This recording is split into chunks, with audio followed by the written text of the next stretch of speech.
నమస్తే, welcome to the viewpoint. నల్లులు కనిపిస్తే వెంటనే ఎలా చంపాలని అందరూ ఆలోచిస్తుంటారు. మలేషియా శాస్త్రవేత్తలు మాత్రం వాటిని మచ్చిక చేసుకొని పరిశోధనలు చేస్తున్నారు.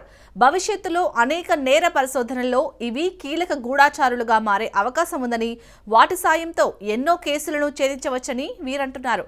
నేరం జరిగిన చోట అప్పటికే నల్లులు ఉంటే బాధితులు లేదా అనుమానితులను గుర్తించేందుకు అవి సహాయపడతాయని ఇటీవల చేసిన పరిశోధనలో తేలినట్లు ఉత్తర పెనాంగ్లోని సైన్స్ యూనివర్సిటీ ఆఫ్ మలేషియా బృందం పేర్కొంది.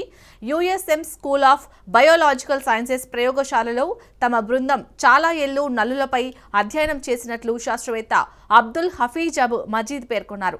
నల్లులు మానవుల నుంచి రక్తాన్ని పీల్చిన దాదాపు 45 రోజుల వరకు వారి DNA నల్లుల్లో ఉన్నట్లు గుర్తించామన్నారు. రక్తాన్ని పీల్చకపోయినా నిందితులు వాడిన దుప్పట్లు, మంచాలు, దిండులపైన అవి తిరిగినా వారి DNA నల్లుల్లో ఉంటుందన్నారు. కొన్ని కేసుల్లో బాధితులు లేదా నిందితుల ఆచూకీ తెలియనప్పుడు వారుండే స్థలంలో నల్లులు ఉంటే వాటి నుంచి సేకరించిన DNA ద్వారా ఎవరనేది గుర్తించవచ్చన్నారు. సాధారణంగా నేరాలకు సంబంధించిన కేసుల దర్యాప్తులో ఘటనా స్థలంలోని రక్తపు మరక నుంచి సేకరించిన DNA ద్వారా నిందితులు, బాధితులకు సంబంధించిన కొన్ని వివరాలను గుర్తిస్తారు. అదేవిధంగా నేర స్థలంలో ఉన్న నల్లుల్లో ఉన్న DNA ద్వారా బాధితులు లేదా నిందితుల జెండర్, కంటి రంగు, జుట్టు, చర్మం రంగు వంటి విషయాలు బయటపడతాయన్నారు. దోమలు, ఈగల మాదిరిగా నల్లులు ఎగరలేవని, మనుషుల నుంచి ఒక బిందువు పరిమాణంలో రక్తాన్ని పీల్చగలిగే వాటి కడుపు నిండిపోతుందని శాస్త్రవేత్త తెలిపారు.